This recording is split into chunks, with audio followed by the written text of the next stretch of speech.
Yo, yo, yo, what's goody? It's Bear in the building. Thank you for tuning in to another episode of Kueen Talk. If you are new here, welcome. Make sure to hit that like button, subscribe button, and let us know what you think of this episode. Also, check out the new revamped website, queentalk.com. I did a little something on there, so go check it out. Your picture might even be on there. But yeah, we got a very special guest today, locally in Wichita. It is the artistic Kate Harder. Welcome, Kate.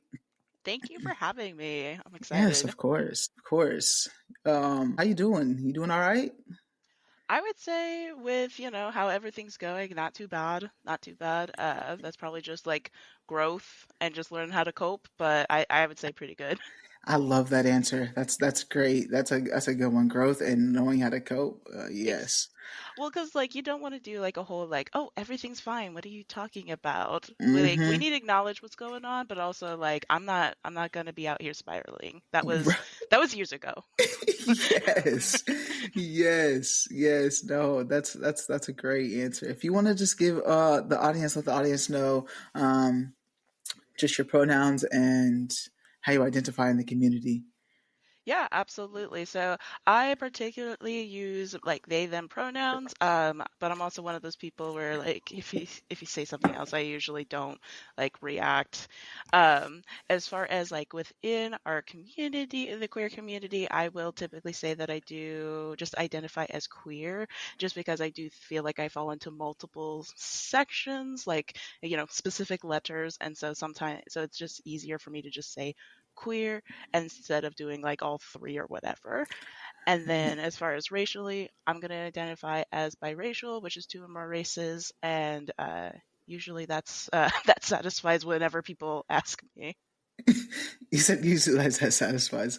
Um, Usually, if you're just like, yeah, I'm biracial, most of the time people are fine. You do get those people that are like, oh, well, which races? And it's like, I mean, we can go from there, but at that point, they're just like, it's the morbid curiosity more for them. yeah. Yeah, well, I'm a nosy person, so we're gonna get into it Yeah, on we're Queen gonna get Talk. into it. Yeah. We're gonna get into it on Queen Talk.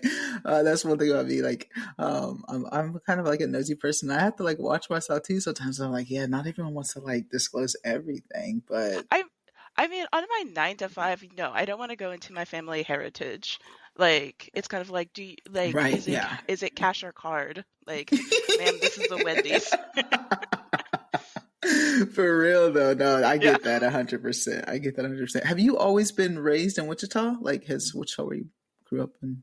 Essentially, yes. If we need to go into the nitty-gritty, like there was a good portion where I was living in Andover, but like I feel like if someone from, California, New Jersey or something like that, Wichita, like that's essentially how I explain it. Like I was born in Newton, and like as a very tiny, tiny baby, that's where I lived. Oh But it's like man, so did you hear the fairly news in local. Newton? Did you hear the news in Newton, like the stuff lately with I think I've been hearing like people, because where I work, there are some people that kind of come from that area, so I've definitely heard like some whisperings.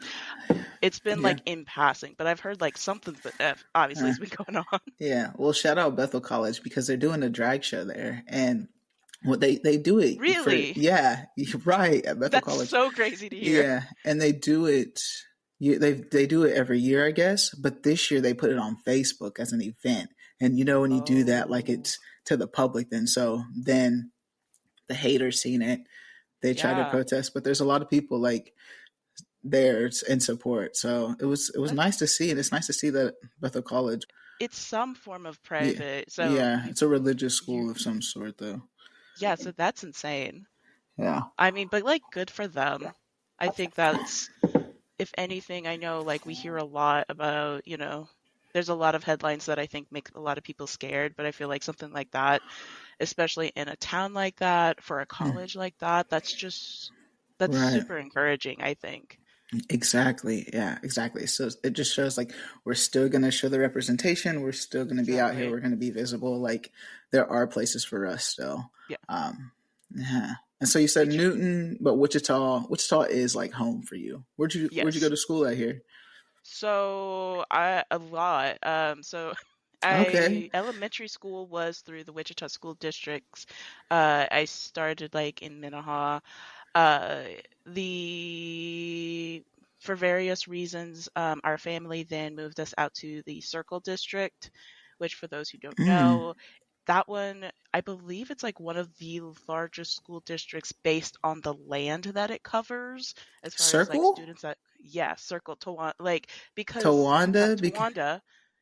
Towanda for the high school, then you have Benton for the middle school, and then you have students. There's one school that like is essentially in El Dorado, and then like Yeah, Oil Hill. 2012, yeah, that's the one. And then in there's one that's in Wichita, Greenwich, that was like established in 2012-ish. And I so never knew that. because of all of those places, technically like the most do like it just covers most of the land. So it's not Yeah, the that biggest makes sense. school, it Right. just covers the most. Yeah. I So they I were our rivals. Oh yeah, which El school did you Dorado. go to? El El Dorado. Yep, Dorado. that makes sense. Yeah. So that was all the way until my senior year, and then my senior year I finished out in at Andover High School. Okay. So those schools that you went to, I like so Circle, um, is predominantly a white school. So how was your experience there? It was That's definitely like when it comes to like talking about my impact of like growth and like racial identity, like a lot of those stories come from there. Um, because it is a predominantly white school, and the older, like, once I got to high school in Towanda, I think that was like where most of the struggle was. I mean, you got people slinging racial slurs. um, there was uh there was one time it was very impactful for me. It was my freshman year of high school. It was the first football game, home game. And of course, there's always, those themes that the student section always tries to participate in. And so this first one was whiteout. And then I remember as we're all coming back from lunch, this one guy, he's talking about what he's going to wear. He's like, yeah, I'm going to do like this, and this, or I'll just wear like a KKK uniform. Everyone else in the classroom was just like, why did you say that? Like, what the heck? And so they were, and like people were all looking at me because I Mm. was the only person of color in this room, and he felt like embarrassed at that time, as he should. Mm. Um, but yeah, I mean, it was something that I actually brought up because I met him like years after, Oh, like, so. And I was just like, yeah, I remember you. I remember when you had said that. And he was super embarrassed. jeez. Yeah. Oh my gosh. You know, my head was like, man, I wonder if you looked him up on Facebook right now. I was like, I wonder if he has like a Make America Great Again freaking I profile picture. I would wager so. I mean, it's hard to tell with that family specifically. I would put my money on yes, just Well, I'm because glad like, you called him out on it years later. Like that's good on you. And I'm sorry that yeah. was your experience because like I know what it's like. We like I said, they're our rivals. So Yeah. and also just like within the towns, like we'd show up at parties or something. So I already Mm, know like how they perceive to be, and like I've got some stuff said to me too, but um they got repercussions when they said something to me oh yeah, or anyone good. around me. But you in that environment, you can't do that. So you gotta just like what do What do you you do? But do exactly? when Because it's you like it's no, it's a really good question, and it's something that I even think about to this day. But it's like anytime I think, it's like, well, I'm gonna like either get like smart back with them or something like that. It's like, but they had guns, and that was not a secret. Some of them literally would have like their hunting guns in their truck. I think someone had like gotten in trouble because police were trying to school police were trying to find a separate type of issue, and then someone like they found all these people's guns that were just in their truck. So it's like you really can't. It's definitely, you feel the need to be in a constant fight or flight almost, but like the answer has to be flight. Yeah, I used you like that happens even today. Like, yes, this was in high school, the scenario that we're talking about, but even Right. today, like the microaggressions that you might hear, whether it's at Mm, work or just like out, and you want to say something, but sometimes like I even just like not this one. Like I'm just gonna. It's right. but like I want to say something because like I'm like feeling it inside, so I want you to feel understand like how I'm feeling in the moment. But like there's some situations where it's like okay, I guess I'll just let this one go, or and that's what I feel like I'm doing, and so like they're getting away with it, but Right. It's like you want to be like the guiding, maybe like the guiding light of being like, hey, this is wrong, this is why it's wrong, or it's like, hey, or being like, hey, you've hurt my feelings, like you need to do better. But then it's also just like, I don't know how much, like, I'm like, in a way, I'm not solely responsible for your sensitivity. Like, you had so many people in your lives, and you probably had people that looked like us or, similar, that probably would have been the people to tell you. I mean, it's more than likely someone has told them. They just chose not to listen, right? exactly. I was just talking to one of my friends because on Facebook I used to have an old Facebook, but I just deleted it because I just had too many people on there from like my old days. There was some circle Hmm. people on there, was some other. So it's like as soon as it was like when the first Trump election, like that's when I deleted my Facebook. I was just like, yeah, nope, not gonna deal with this. And just erase all those memories, all those friendships. So when I restarted my Facebook, I was very intentional on who's gonna be my friend request. Because I Hmm. feel like Instagram, you're following me, right? But when it says friend, you gotta be my friend. Like we're gonna talk if I see Right. you out. But my one of my friends from high school, she still has all those people. So she made a post about like what's going on. And then you had this one guy comment and it was like it was with the taking away funds for the mental health in school, and he was like, he said something to the lines of, I agree with this. I don't see anything wrong with it. And I texted a person. I was like, good on you for keeping these people on your profile because someone needs to tell them. Someone needs to show them the other side and fight back and respond back to these people. But I can't Right. even do it. Like, not on True. this. Like, It's it's to a point where it's like it's also like you feel the pent up from all the times that you really wish you had said something it didn't for whatever reason. So it's almost like you almost feel like you're going to explode onto this one person. And it's like on one hand, it's not entirely fair to them to be like letting it out, but at the same time, it's it's still frustrating, and it's like I don't know. There's been so many times where I'm just like, it's like, what year is it? yeah, Like I get it. Like people are in, that's something that's always like mind boggled me, like has left me mind boggled. It's just the idea of like, didn't we all go through the same schooling? Didn't we, haven't we experienced, like maybe we take things from those experiences differently, but haven't we all taken in like at least 70% of the same information or something like that? Like it's hmm, I understand how they're different, but at the same time, it's like, how are you so ignorant to some of these issues, right? but yeah, I don't know. I was again because we've been having a lot of conversations, just like in my group who I'm around, because like you said earlier, a lot's going on, and we're trying to cope and get through it and growth. But at the Yeah, same time, we have to have these conversations. yeah. And the people that voted for Trump right now, and like realizing the situations that are happening right now, I just and they still don't get it. Like you're still having to argue a point as to why Hmm. this person is not a good person. It's kind of the same thing that you're saying. We all went through the same schooling. We all got the same stuff. We're all seeing the same thing happen with this man. But yet, I don't understand why the people that are for this man still go for this man when it just human decency. Like I can't understand that. So it's like, No, I'm right there with you. I have I share this story now because it was just such a like a screenshot of kind of like of summing up that exact experience.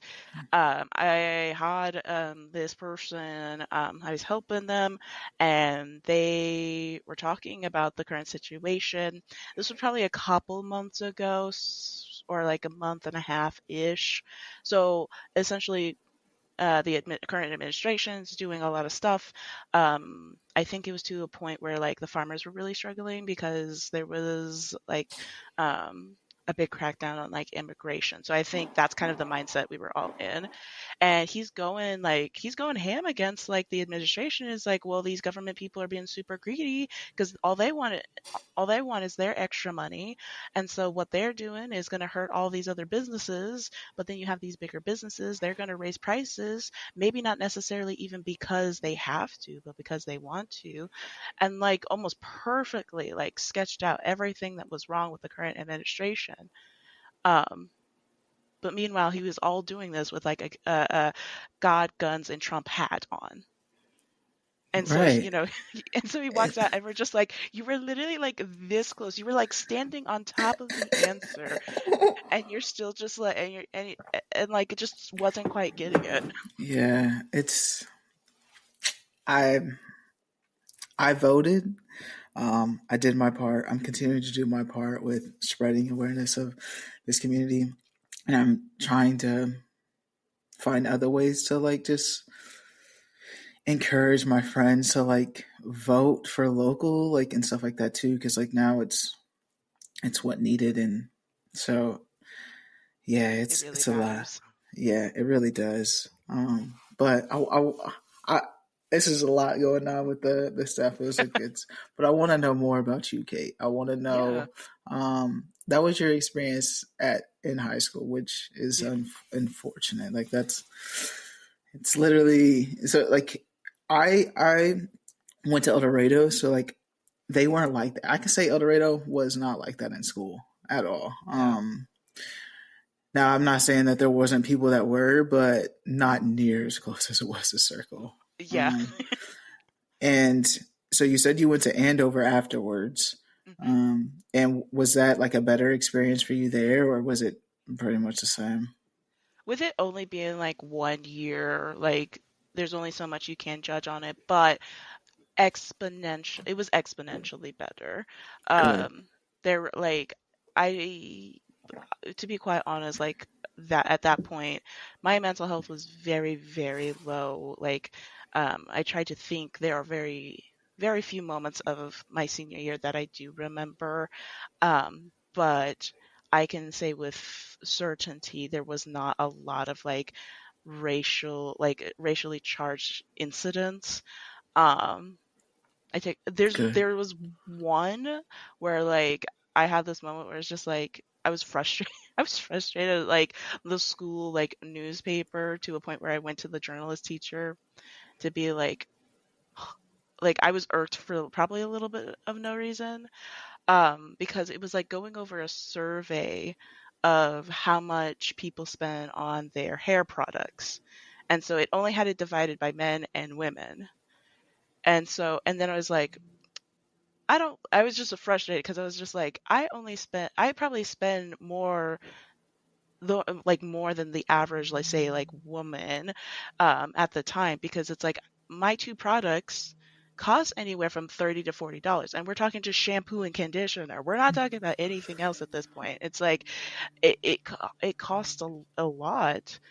And so I was frustrated and I went and I was like, hey, this doesn't fully like break down all demographics, because if you did, you would see that some people have to pay exponentially more for the type of products just based on their race.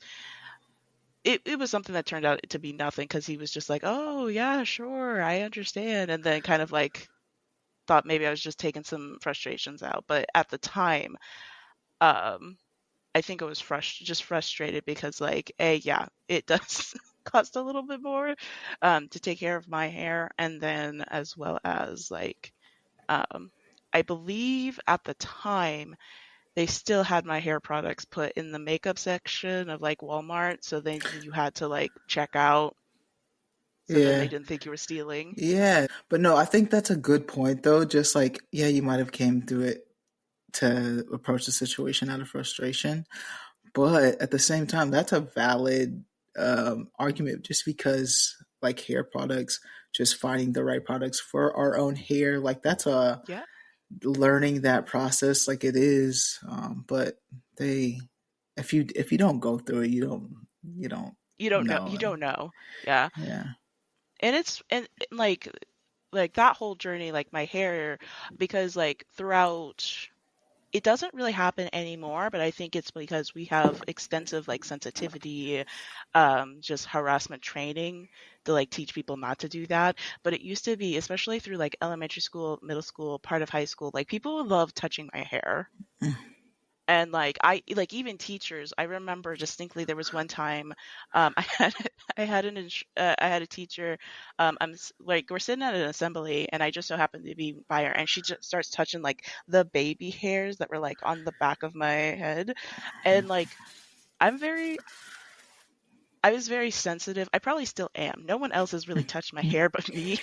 So like I don't even know what it feels like, but it was just like it's not a shooting, it's not like an actual pain, but it's just like a jolt when someone would do it. And so I'd like try to get her to stop and she's like, "No, don't worry about it." And started touching it again.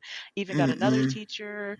I mean, I remember in middle school because for the longest time I was wearing my hair up, but because we were doing gym and we were doing showers, I let my hair down at one point to let it dry faster. And so then there was times where they would like a teacher, they would just start touching it, like students would just start touching it. Yeah, Um, inappropriate, inappropriate. yeah. Don't. Yeah, it's like personal space. Like, don't even touch me at all. Like, Well, exactly, but it was like I think they just felt like they felt entitled to touch it just because oh, it was something new, it was something different, it was something they've never seen before. Um, that's and that really impacted the way I kind of dressed myself up. I mean, when I started my first banking job, I was in an area of predominantly white people, and so I like would put my hair up always in a wrap, just so like I couldn't give them even the opportunity to touch it because I would get a lot of comments on it. But thankfully, I was far enough away. But I was like, okay, I need to get on top of this. And so that's why I would just like, I would wrap it up. I would do very pretty wraps. So it was like nice to look at. It looked professional. But then again, no one could touch my hair. yeah, that's wild. Like, you had Yeah. multiple people doing that too.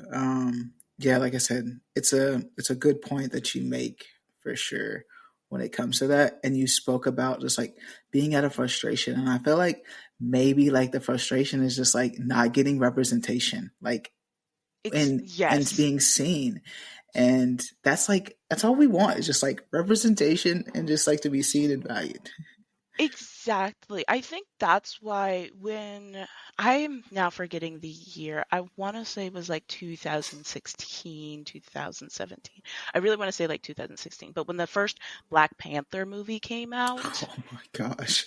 the Wakanda forever. yes, oh my gosh, like the impact that had not Yeah. just my life, but then other people, like other either African Americans, like it was so impactful because it felt like for the first time we were seen as cool. Hmm. You know, And it was royalty. yes, Royalty. like we had status, we were people to like be like we could also be cool, we could be superheroes, we could be royalty. It was just like that first time where like it was just something completely different because Hmm. you think about maybe the one other time is like Princess and the Frog. Now I know it has its controversies, understandably so, but other than that, like that was kind of like, well, black people can be princesses too, Hmm. in the much more Disney fashion, but also kind of that hardworking. Like I like the movie, so but like that was years ago, and so then to Right. have this like modern take of like we are cool, our music is beautiful and stuff like that. It was just, and it was just very very affirming. And then like even at that time I was in Circle, so to have that movie come out and then other people be like, yeah, hell yeah, Wakanda forever. Sorry, Uh, Wakanda forever. yeah, It was just really cool. I mean, we had one person that had a very strong African background, and he started wearing some of his traditional clothing to school because that's dope. he finally felt like people are gonna think, they're gonna think about that movie, which is so cool. I don't know. That was a very pivotal moment, I believe. Yeah, that's awesome. And the fact that you were at Circle High during that time, that one shows your age. So you're still in your 20s, like 25. So Yeah, I'll be 25 this year, so. awesome, awesome. Uh, I I remember when I was 25. When did you come out when you were in Circle, like in high Oh, school? Like, no, because I really didn't think I was. I was just, I was very much trying to fit the mold that was set for me, mm, since, early childhood. It's kind of like, okay, well, you're a woman, you're going to be a girly girl, and then you're going to graduate, you'll get a college degree, and then work and become a mom type of thing. mm, Um, very and traditional, huh? very, very, very traditional. And I think, and for me, like definitely the signs, like I think back, the signs were there. Like the signs were there. It's just I wasn't listening to them. I What's was your just more, earliest memory of like that sign? oh, probably there was a point when I don't know why I had thought about this, but I was just like, I really just don't want to be an ant. Um, I was just like, I just don't like the sound of ant. Like, I feel like I give off the vibe of an uncle. And everyone was just like, okay, whatever. And so, like, I think about that and I think about, like, yeah, I think that was like maybe the earliest way where I externally was just like vocalizing this, like, I don't feel like a woman. Yeah. Um, or like, well, I had a lot of like How old were also you during that time? I would probably say like 12-ish. Okay. Um, and like I remember, I mean, probably 12-ish, hitting that, the changing of the body and everything. I was very, very much like, I don't like this. I did everything to like, keep the boulders like as flat as possible. I um, didn't want anyone to think that I was this like woman. I didn't want to be perceived that way. Um, I mean, very early on, even before that, I didn't like wearing dresses. I didn't like how they made me feel. Um, it just didn't felt like me. And Hmm. so, um, I think there are still pictures of me like with dresses, and like every time I look at them now, I'm just like, I was really trying to be someone I was not. Yeah, for sure. I've been there, done that. Yeah. Trying to fit that mold, like you said, of who they want you to be. And that's a early member. Like 12 is like when you felt like, okay, that's interesting. I don't I want to be uncle. So, and then like the earliest memory that you said, that was a young age that you felt Yeah. that way. And I believe that's kind of the typical kind of turning point, but like also I believe in psychology. Now, I mean, I might be pulling this out of nowhere, but like a lot of people are like, well, it's change, and so naturally if you're going through puberty, you're going to have that initial setback, but then you're going to come into it and you're going to like flourish. And then that just never happened to me. There was a lot of things where people are like, you're going to feel weird about it now, but later you're going to be just fine. And then that never, never happened. Yeah. And so when did you like say that okay, I'm queer? Like did you express that to your family or friends? Like was there a comfort that when was that comfort for you to like tell someone that? I think when it just became clear of like, oh, I guess I do resonate with this. Definitely, I was out of high school. I was in college. Um, and I think because they were putting us through like all that like diversity, equity, and inclusion training and stuff like that, and just kind of like When you went to also, college they did that? Oh my gosh, yes. There's a freshman orientation where they force you to go. It's like randomly during the summer before you're actually like in classes. And so they go over a lot of different stuff. Like they go over like just campus safety, a lot of like extracurriculars that you could be part of, but there was like a whole section going over like diversity. Did you stay at the dorms? No. Oh, Uh, I wonder if that was like a mandatory thing or something that it was. yes, they definitely said they're like, 'Cause- well, and I remember you had to pay for it too. oh I want to gosh. say it had to be paid for too, because it's Mm, like, well, you get this book for free, and it's like, well, no, I paid for the book. mm, Stop saying that I did this for free. But I'm pretty sure, like, I'm assuming it's similar to like, with your job, there like certain jobs they have annual trainings, courses that you have to go through to like be in compliance as an employee. I'm assuming they have to do something like that for like freshmen, and then they have like, because like I'm pretty sure they still have like anti-harassment like online surveys that you still have to take every year as a student. So my assumption is that that they yeah just turned it to one like big seminar. yeah that makes sense because especially since you said freshman, like yeah, knowing the do's, the ins and the outs, yeah, that makes Hmm. sense. But so in at WSU, like that's when you were comfortable and I think so because I was like because I didn't necessarily was greatly exposed to the community. Obviously, it was just the school that I went to, for the majority of my primary education. But like I was always supportive of it. I mean, they were few and far between, but we had like openly gay and openly queer people at Circle. hmm, Um, so, and it's like I mean, we weren't necessarily friends, but it's like I was a safe space for them. Like they didn't have to worry about anything with me, right? yeah, yeah, I mean, I was in theater, so like that's so like obvious, like not to be stereotypical, but we were a safe space. yeah. Um, but And so once I got to college, there was a lot more of like, areas specifically made for these communities. And it was just a little bit more education around, what does it mean to be a part of the LGBTQIA plus community? I mean, at the time, I feel like there was just in general a larger movement of just getting that visibility and doing it on the Hmm. campuses for people.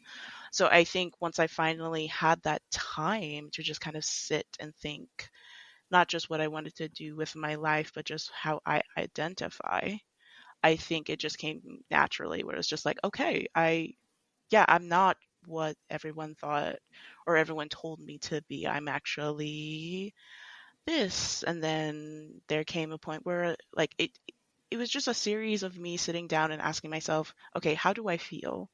Like and then realizing, oh, I feel like this, and then it turning out like, oh, I do identify with this.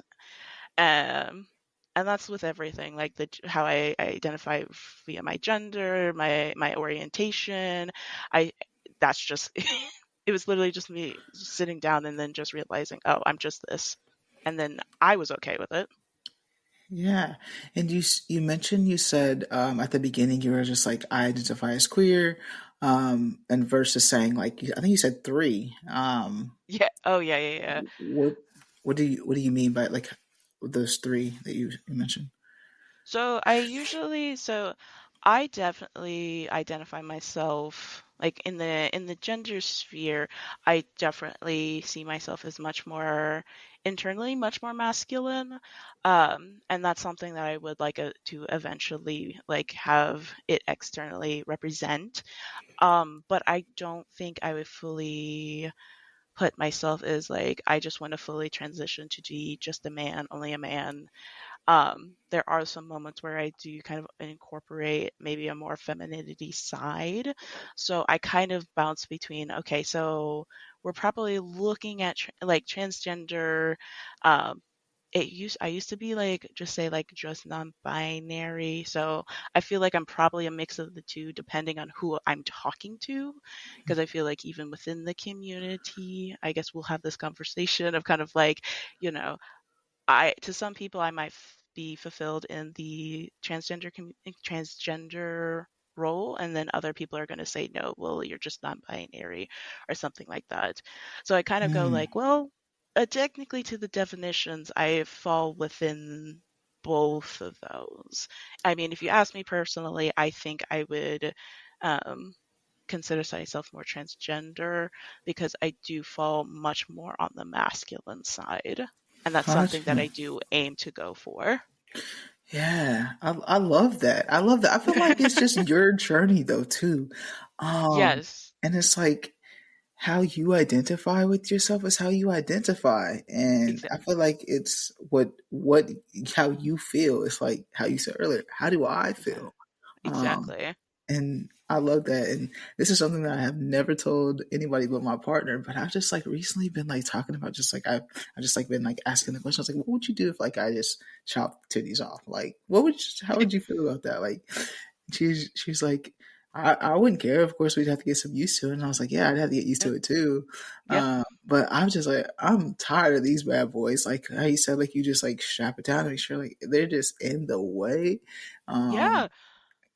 so Yeah. I like I full heartedly like I'm a female, like I identify as female, but just like Yeah. if I just want these cut. Just get caught up. No, I'm that way too. I was like that for a long time, especially once they got like really filled in like early on. I was just like, I don't want these. I don't want them. They're too much.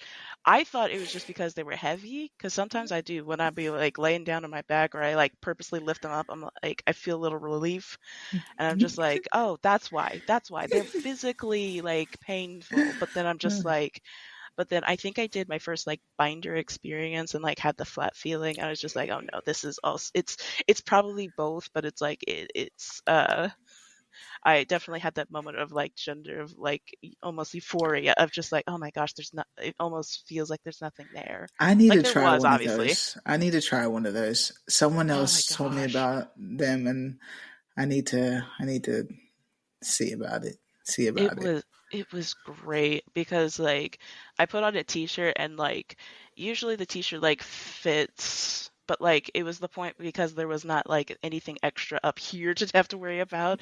I was like Yeah, it like felt better.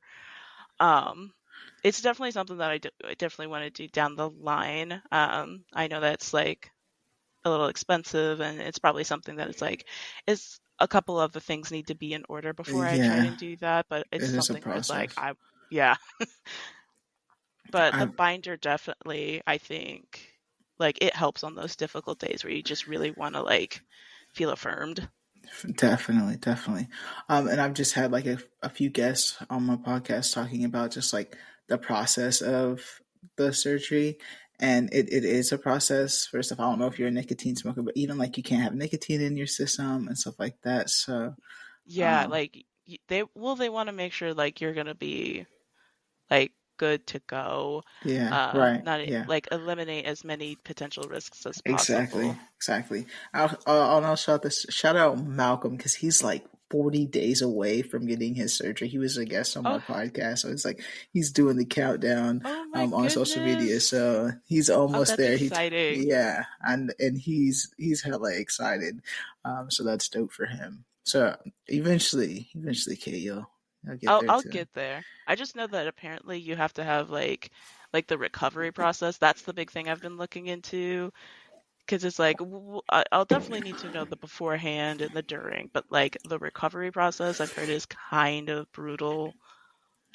Because Yeah, essentially you're just laying in your bed with as many potential pillows as you can get a hold of. yeah. It'll be worth it though. It'll be Oh worth yeah, it for sure. 100%. Have you expressed this to your family and stuff too? Like how have like your identity and stuff, and how did that come? How did that transpire? It started like I think I started with the very simple one where it's just like, hey, I think I'm asexual.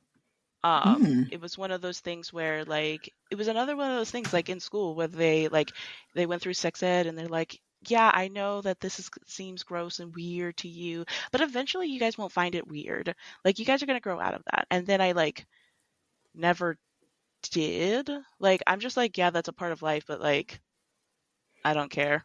Yeah. That was that was my thought process. I was like, that's I don't know, maybe that's normal. And then I learned that they're like, actually, that's a thing that you can be here. And so that I feel like was the easiest one and the first one that kind of came out. And That's the first time I've heard that one. really, It's usually bisexual, so it's like, but yeah, asexual. I like. Yeah, that's the first time. yeah, I think it was just because it was just like I never felt like an immediate like intense attraction that people always describe. Hmm. That's never happened to me. Like definitely if I see an individual that like looks nice, I'm like, oh, that's a nice looking person. But like some people they talk about like this need to act on it or something like that, and it's like I don't. Like Yeah. and like it goes a little bit further into that, but it's just like I don't know. How did they feel when you That's told them? uh I think they wanted to be supportive. I think to an extent that made sense because at the time, probably like a couple of years before that, I had really become comfortable of being like, well, I'm just going to be alone and I'm fine with that. Like I don't want to deal with the responsibility of like taking care of like being with another person, which that thought process has since changed. Um, because I'm just much more comfortable of who I am with a person. So like that idea of like being with having a partner has opened up dramatically since then. So I want to say for the most part, I think they just were supportive that I was finding something that made me comfortable as far as my identity. I think I did said I was just kind of like a non-binary was like the next thing. They were my immediate family for the most part was supportive, but then they're like, but we're not telling grandparents or anything like that. Mm. So like to this day, my grandparents just think I'm just like a cis straight woman that's looking for a man or that's looking for a man to eventually become to get married and like have kids and stuff like that. That's kind of their idea of Mm. who I am. And then like I feel like nowadays, because it's like I don't owe people an explanation or an update as to who I am.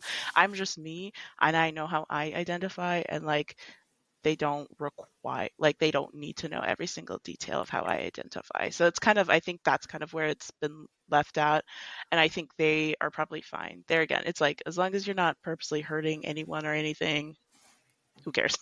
Yeah. Well, I mean, that's good that your parents were just like okay with it, but not the fact that they wanted to hide it. But um, That's the I think that's the only like if we had to take a point off, that's where I'm kind of like, yeah, it just shows like they're not fully comfortable, or maybe I don't want to speak like that, but it just feels, I'll say feels like it would be like they're not fully comfortable with who you are to be able to like be excited for you and share that.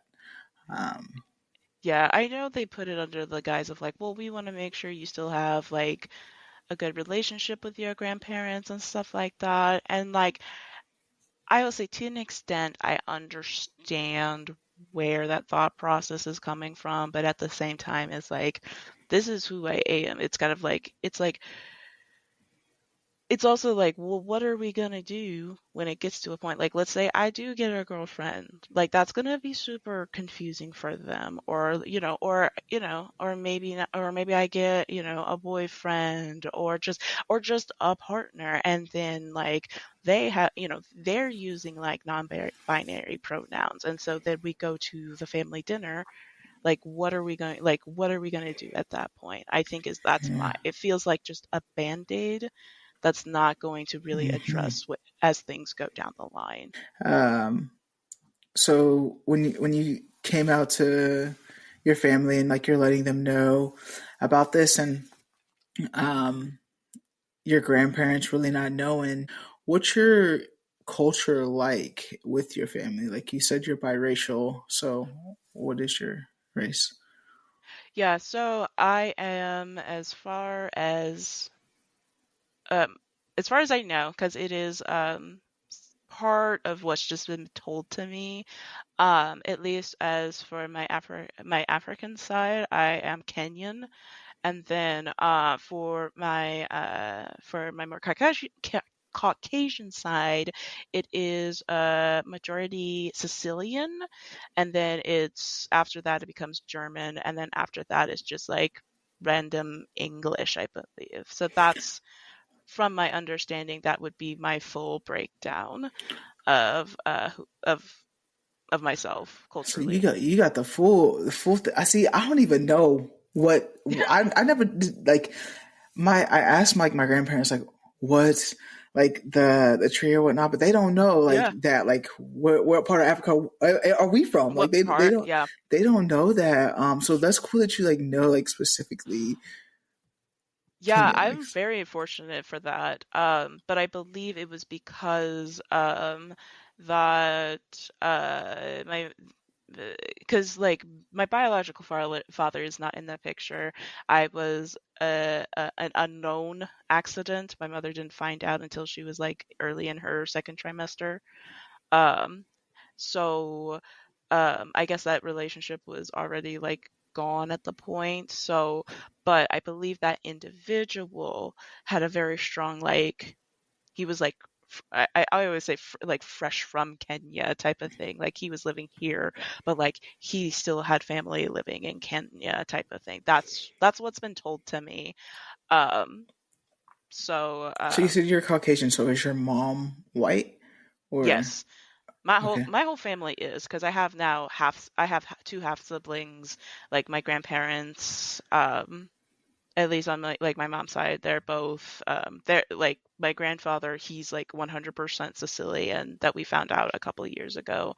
And then my grandmother is the one that has the majority German as well as like the small bit of English.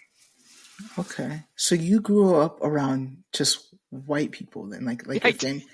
your I fame. did. Yeah. Okay. And oh God, how was I that like? How is that like for you? Like growing up I in that environment, going to school in that environment, and coming home, and like how were those conversations? And I think like I give them the rightful credit that they did the best that they could with the information that they could receive, because that's not easy. Like I knew as a child that was not easy. I know now that it was not easy. That is a very difficult thing to have to go through, and I know for them it was probably difficult of like also just like knowing like how do we support like in those very specific situations. um, I know for me, I remember there would be times where it's just like, well, people just don't get it, they just don't get it, or there was some frustrations, and I don't think it was necessarily direct, like I wouldn't say that they were directed at like family or anything. I think it was one of those things where it's just like just almost like the world is like, why don't people understand, like very like in like throughout my childhood, there was a very strong desire to have someone that, a friend or or just some sort of support system that was like me. And that was very hard, and just something that I didn't quite fully get. Like in school, like because it's like circle was predominantly white, um, we had a handful of people that were not. And we would have moments where it was just like us, and we'd be like, this is hard, isn't it, guys? And we'd be like, yeah, it sucks. And we would start unloading about the horrendous stuff that we were having to deal with, and it would just be these like pockets in time where we were just like, yeah, this sucks. yeah, um I think it's definitely better now because like I have like friends that are people of color. I have friends that are queer. Like it's a lot different now. Like that's a support system exists, and I live in communities and I work around communities where there's just a little bit more of that awareness.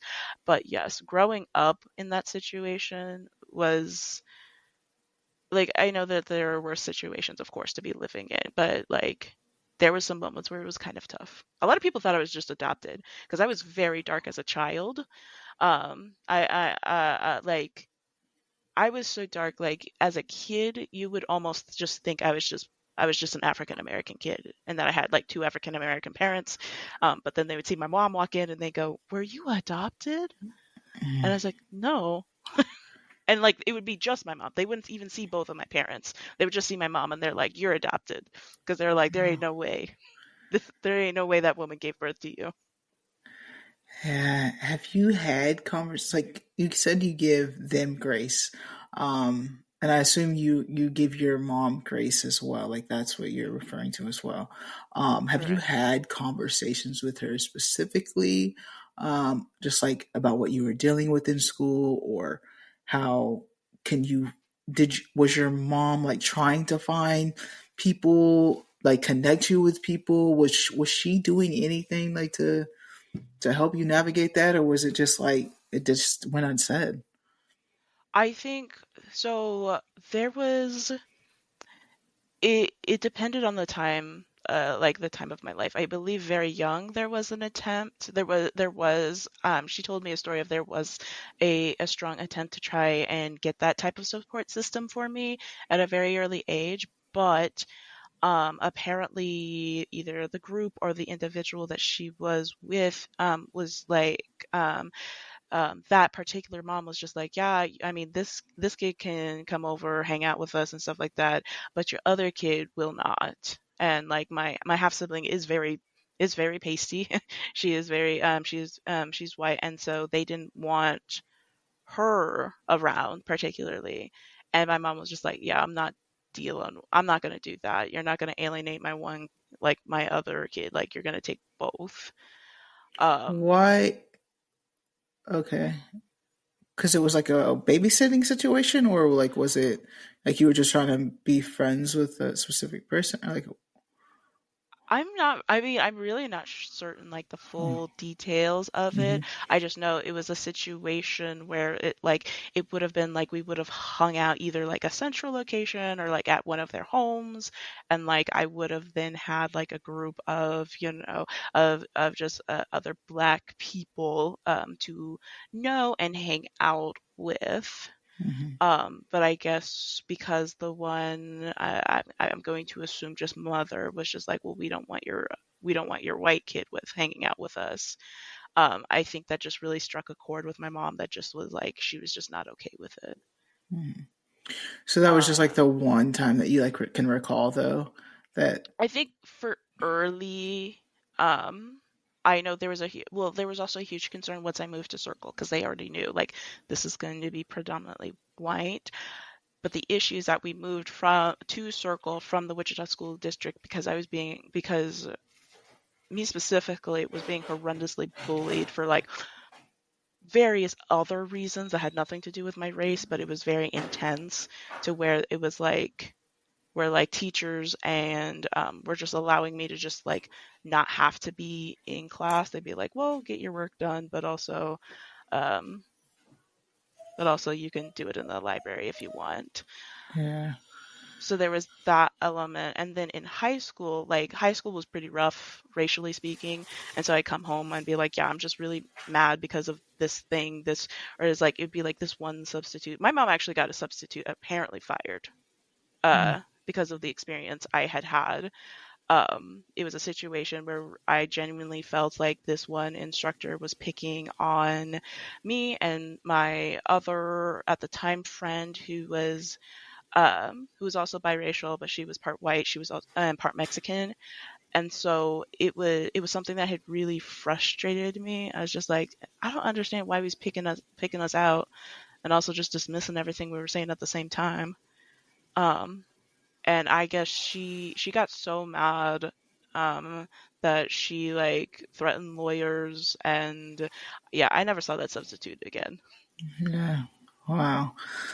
Yeah, I asked that because I feel like now as an adult and we see like um what people who are in just like interracial couples, Hmm. um like that's something to be mindful for their kids' Hmm. sake.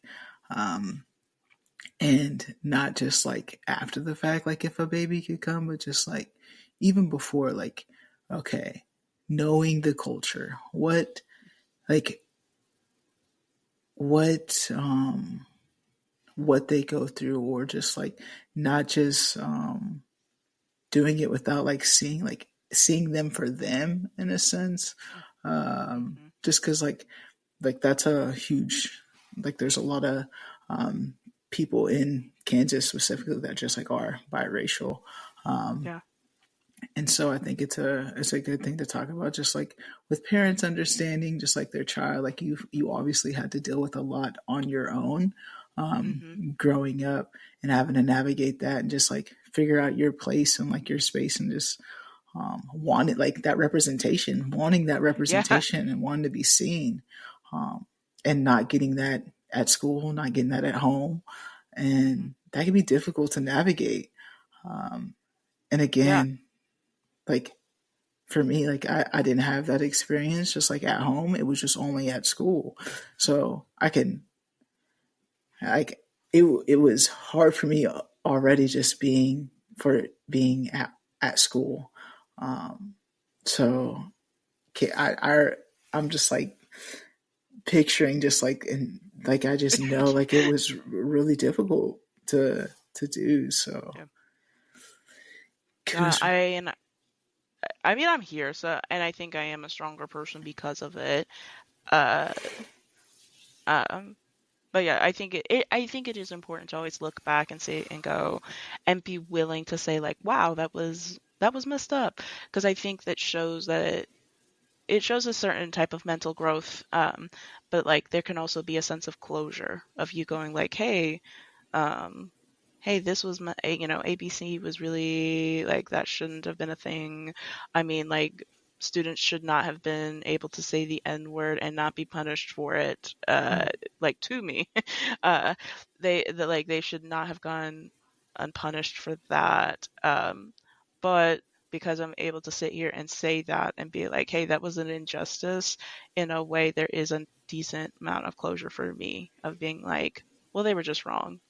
um I'm valid, and like I'm valid for feeling the way that I was valid at that time. definitely, definitely. Thank you for sharing that.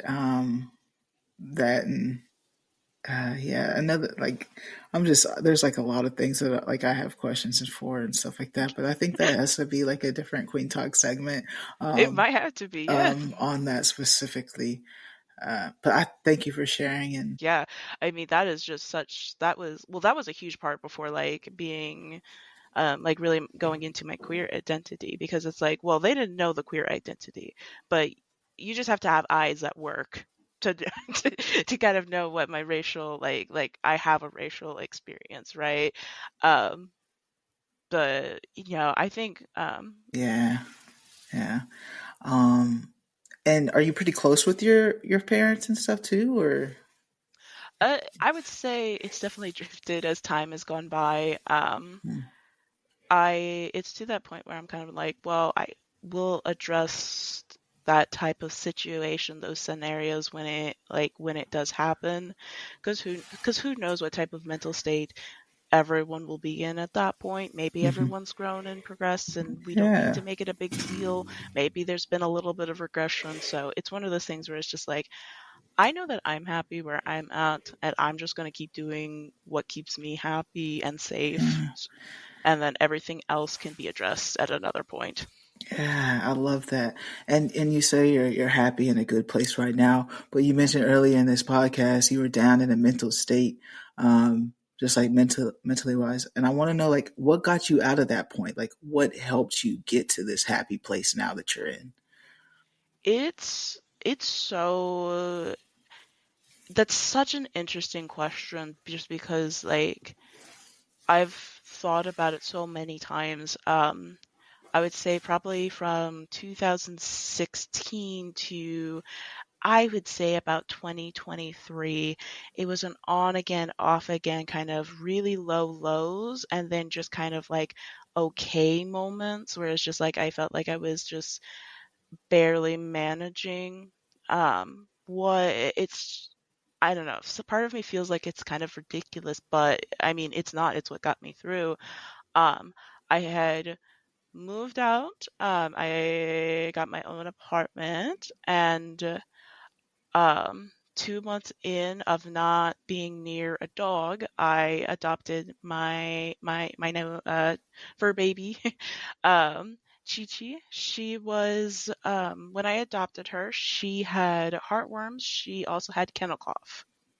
Hmm. Um, which I do not recommend for first time for first time like dog owners. Like if you're owning a dog for the first time by yourself, do the research, try and get a like a breed. I recommend try to get a breed that you can research consistently, and maybe not like a mutt where you're talking about maybe a roulette of medical issues or something like that.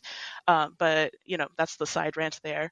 Um, but I had reached this extremely low, like to a point like I was just like it was to a point it was the strongest that in like the longest time where I was just like it's just time to end it all. But I literally had to tell myself, like, what kept me from it is just like, who's going to take care of that dog that you like? I mean, there was a strong force, like, otherworldly type of thing that was telling me that I had to get this particular dog. I always tell, it's like the story of getting her. I was like, at the time there wasn't like this very like immediate bond of like oh my gosh like you see almost like in movies or like even like you know clips you see on social media of like oh yeah I think this dog just adopted me right now type of thing, but there's just a strong like you have to adopt this dog, you have to take this one home, you have to take care of her. And so I did, and because of that, when I was at that low point and my brain's going who's going to take care of that animal if you go, who is like that dog is not going to be taken care of because like my family's not going to take wasn't going to be able to take her in due to them having other dogs that just don't play well with other dogs. Hmm. And so so that was like this weird like I needed to reach out, I needed to get help, and I needed to be willing to work on myself specifically so that this dog could become better. And that was just the starting point of me getting myself fixed up and going to therapy regularly, um, and just working through things. And then also putting that any type of energy I could muster into help taking care of her. And from then on, it's been so much better. I Good. get stressed out, but I don't think it's the end of the world. It's like like my ability to manage stress, my ability to also just enjoy myself. Like it is like I think it's like it's almost insane to think like just how different. Like I feel like I'm living in a different world almost. Like even with the stuff like, you know, this new administration cycle, like is it stressful? Absolutely. Can I spiral for a moment? Yes, but it's literally just a moment and I'm just like, well, I can't control about this. Yeah. Are we going to panic over something I can't currently control right now? Absolutely not. Let's put our energy towards something I can control or something like that. Yeah. Ah, thank God for Chi Chi. Yeah, literally. I'm glad you're here today. I think I wanted to ask that question for one's mental health awareness month too, and just like it's heavy. It can get heavy at times, and the younger generation, just like with everything going against them, I know like it could be heavy for them too. So just like figuring out different ways that help you get just make it a day by day situation. And for you, it was your dog, and Yeah. that's for them. It could be whatever it may be, but just like figuring out that's something that gets them Yeah, I always say like it doesn't matter how small, how simple it is. If it's just that feeling you get when you see the sunrise, or that feel, or like the enjoyment you get, like making a baked potato, or watching that one show that, gives you joy. If that's what keeps you going, then that's what keeps you going. There's never a judgment on that. It doesn't matter how small, it doesn't matter how large it is. Like if that's what like hold on to that because it's not ridiculous. Yeah, definitely, 100%. I agree. I agree. And we all go through it. We all have mental, like, our down moments. Like, it's something, and like you said, you just have to find that one thing that just like, all right, this will keep us going. This will keep us Yeah, going. and it's not a one shoe fits all. I think that's also another thing that sometimes people don't understand, maybe like don't understand maybe, and it could be just like a combination of like of where they are in this moment in time, where they just feel like, well, I have to take medication, I have to do therapy, I have to, walk outside 30 minutes a day 30 minutes a day, or I have to be doing healthy food so that like they feel there's this need of like like I have to be at this benchmark to be Mm-hmm. considered like healthy, mentally healthy. But it's like, hey, if you get out of bed, if you brush your teeth, at least some of them, like that's also huge. It's like you don't have to do everything. Mm-hmm. Um, you just have to do enough that gets you to a point where you're taking care of yourself. Yeah, 100%. And I feel like I said, started this podcast out like you're artistic too. How did your art play a role in this, if any at all, like during your journey? I think it should have, like, it's another one of those things where like my art should have been an indication that I needed help, because Mm, there were some times where it's like this is a little dark and it's gloomy, it's sad, you know. But then I think it eventually, like, it continued to be an outlet for me. But then once I started going in the framework of I'm working on myself, like I'm like it just like you could almost like mark kind of the changes of like, oh, now we're trying, like it was just different. Like it's hard to explain because I think of like all the different mediums, like music wise, and then like painting, or then like cooking. I consider that an art style as well, of how of like what I decided as important, or what I decided that would then be considered like good. Maybe at first it was just like, well, it has to look or sound the most beautiful. It has to, but then it changed to something where like it needs to almost like it has to serve a purpose type of thing. Almost changing from superficial to like now functional. So it's mm, like my meal, like meal wise, it's like, well, meal wise, it needs to look pretty. It has to be look appealing to others. Now I'm just like, hey, look is great, but also like, what type of flavor journey am I going into? I don't know. There's become a deeper passion of like actually creating art. Like when I'm creating a game, like what story am I trying to tell and how am I trying to tell it? Where it used to be more like, well, I don't know, let's just make a fun level game that has this type of style into it and it has to have XYZ, where it's like now it's just like I want to organically have something to share with people.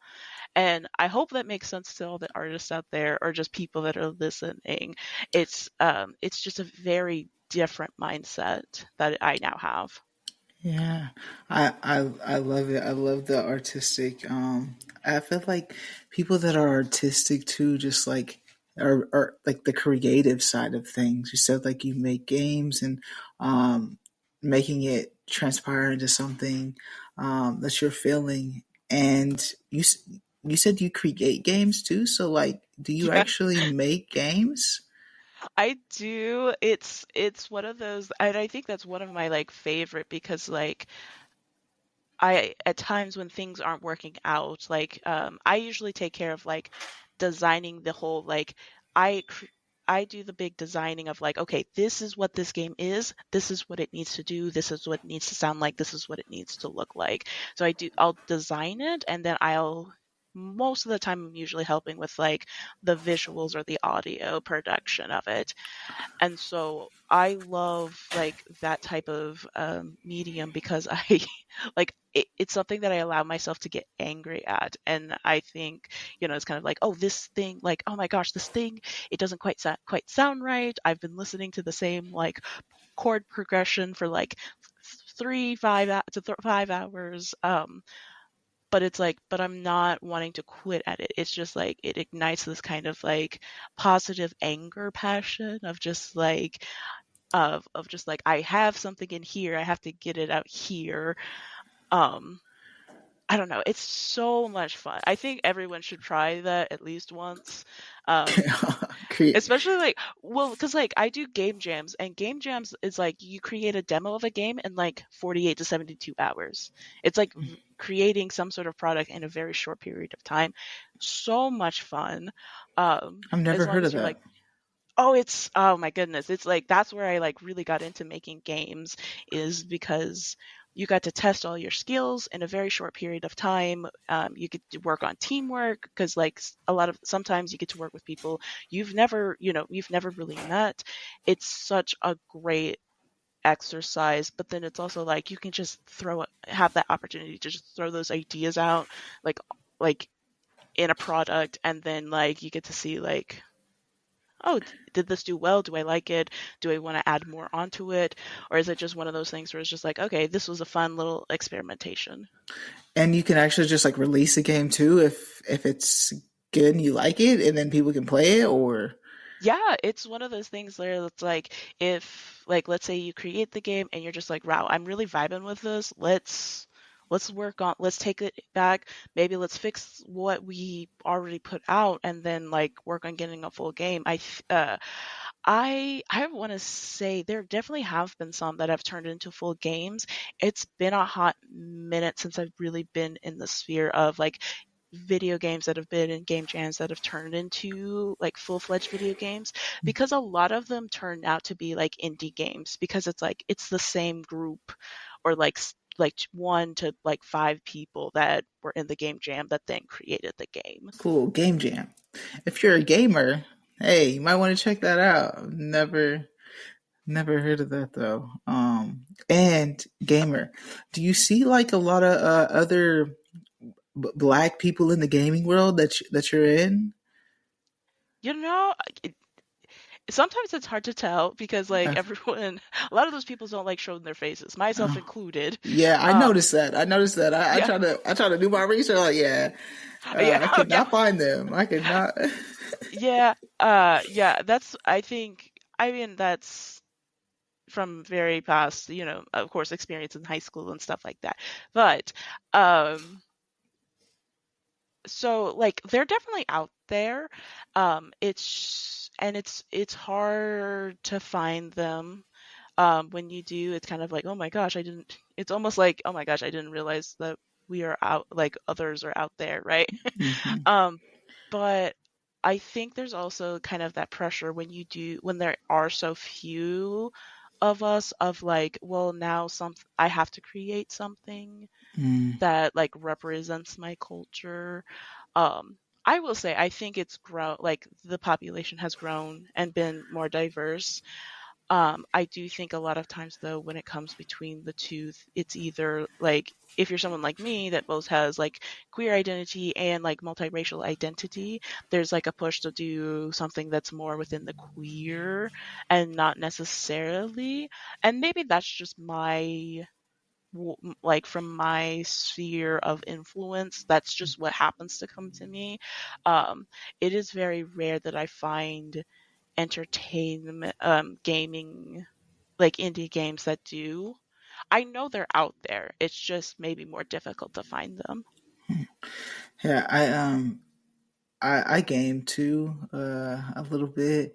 I got my group of people, but not like that. Like there's a difference. You're a gamer, Yeah. gamer. Like I do it every now and then. I'm having fun with some friends. We on COD or something like that. But you're actually Yeah. like there's different levels to I, gamers. I, That's why. I, I am in a little bit deep. Yeah, yeah. But that's awesome though. Like like I'm a little older, but our generation, like games were, people weren't making money off of games and stuff. Like now, I'm like, it wasn't something that's like you should get into this because you can make money off of this. It was like stay off of It's these games. profitable. Yeah. Yeah, Especially now with like nowadays, like you could be one person and you could create a whole you can create essentially an empire.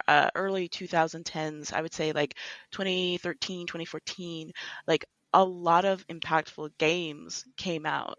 One that I really think of is Toby Fox's Undertale.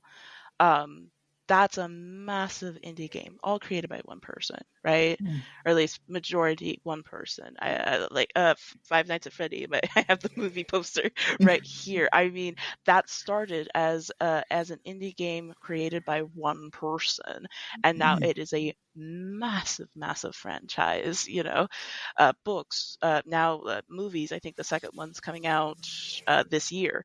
Kind of that idea of like, well, you don't have to be Blizzard, Activision. You do not need to be like EA Studios. You don't have to be this huge corporation or a part of that huge corporation to be a part of this really fun industry. yeah.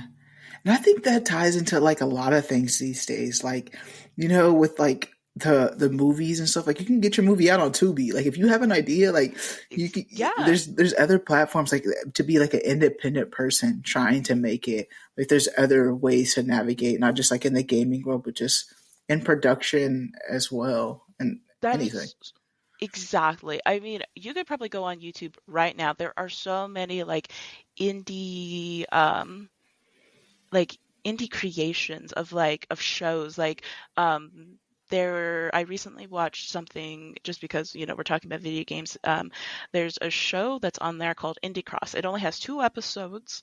The quality though is insane, as well as the story so far is being really fun. And it's just on YouTube, and that's 100% free. And I believe that's still an avenue where they're able to make money. There's so much of that on YouTube. It's almost like this is unreal that I just get to watch some of this stuff just for free because of the Yeah, quality. And yeah, just like now we have that technology where you can do something that amazing and you have that access to then just push it out on such a large audience. It's just such, that's the cool thing about technology now. hmm Like focusing it on a more positive spin. It's like that's just so exciting that that's something that we can do. yeah. And it's just like a lot of people don't stay up with the times and stuff, or just like even want to be like they always just feel like they're left out when it's there.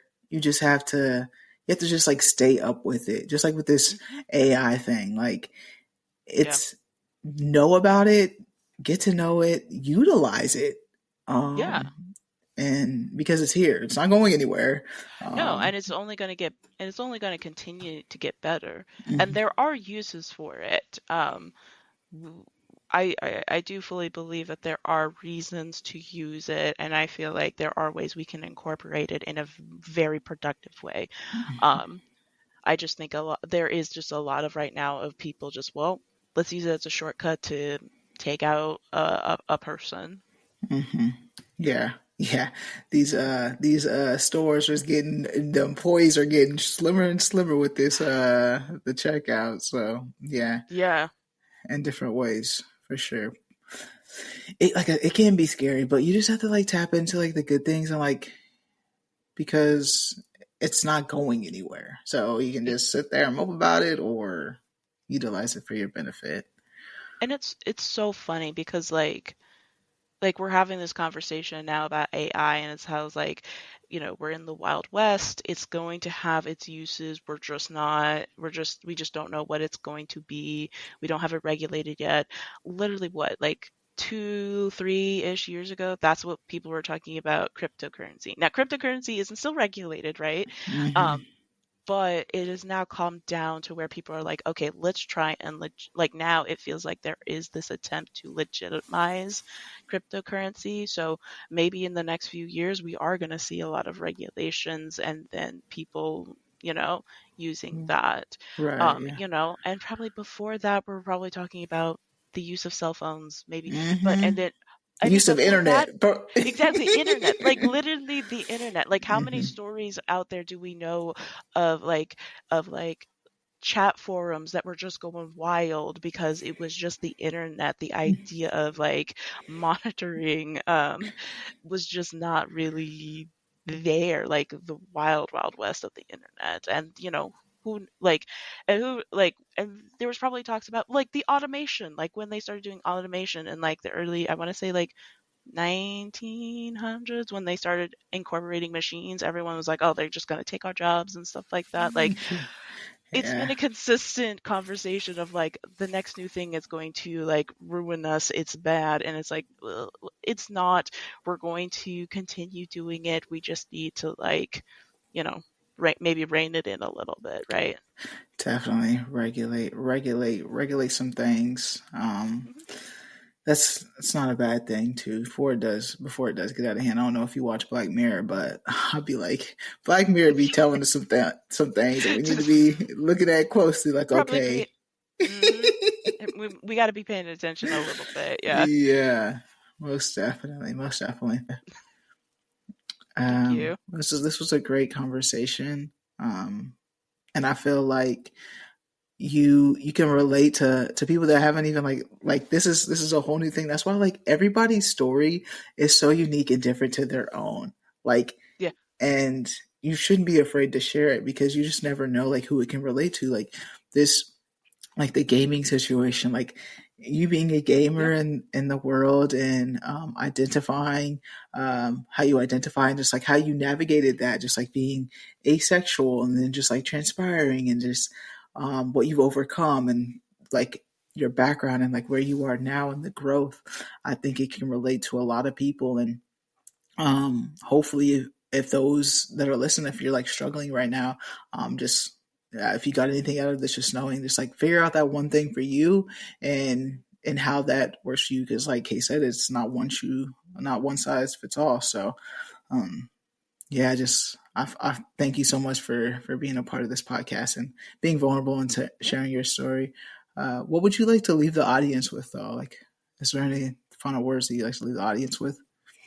I think finding, even though it is a cliche, finding that joy in the small thing, no matter how small it is, goes miles. I think when, like, I know we have a lot of things that are going on in our lives, and um, maybe we feel pressure to fit a certain mold or hit certain milestones, whether it's like knowing what your identity is, or, feeling, again, like we were talking about earlier, having those benchmarks in your mental health. I mean, but if you find this one small thing, and as long as it's not hurting you or hurting others, like, I would say hold on to that, because you will be surprised on how far that's going to get you through.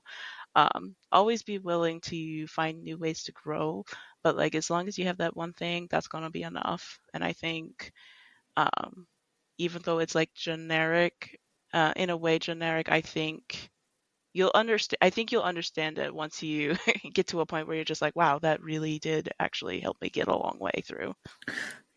If you know, Definitely. you know, type of thing. Yeah, definitely. Did you enjoy this podcast? Did you enjoy the conversation?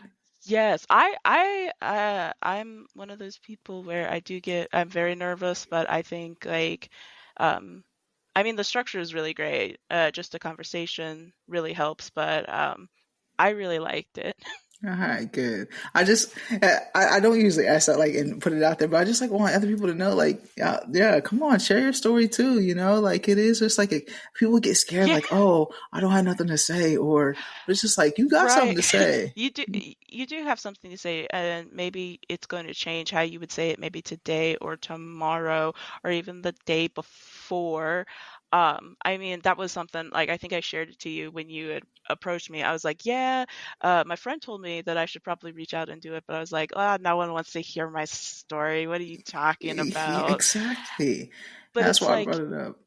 exactly. But it's like, as long as there's like, because like the likely, as long as it can change at least one person, I think there'll be people that at least a group of people that may resonate with the story.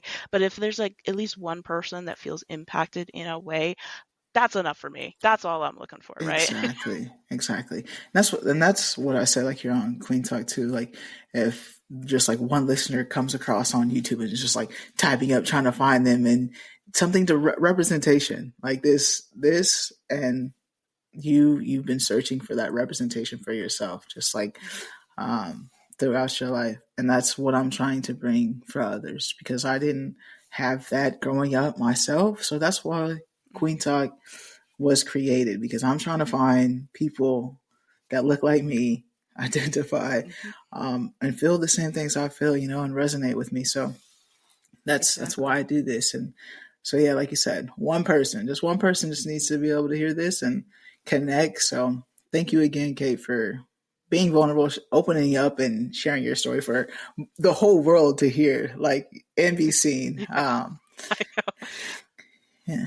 I know. Thank you. Well, thank you so much for having me. Again, this has been um very very easy and very enjoyable. So yeah, thank you. I'm super happy to have done Oh, this. awesome. Awesome. Thank you guys for listening and tuning in to this episode again. Remember to hit that like button, subscribe button, and leave a comment. Let us know what you think of this episode. I'm curious, how many people have gotten their hair touched? That's what I'm curious about too. Like, Yeah. is that a thing for just like all of us or what? Like, I could definitely relate to that. It's so annoying. Stop touching people's hair. It's not a thing that you should do. Yeah. Um, but yeah, make sure to check out also queentalk.com. Look at the revamp. It's a pretty website. And like I said, your picture might be on there. Check it out. Check out that. Check out the merch. But as always, family, friends, strangers, love and be nice.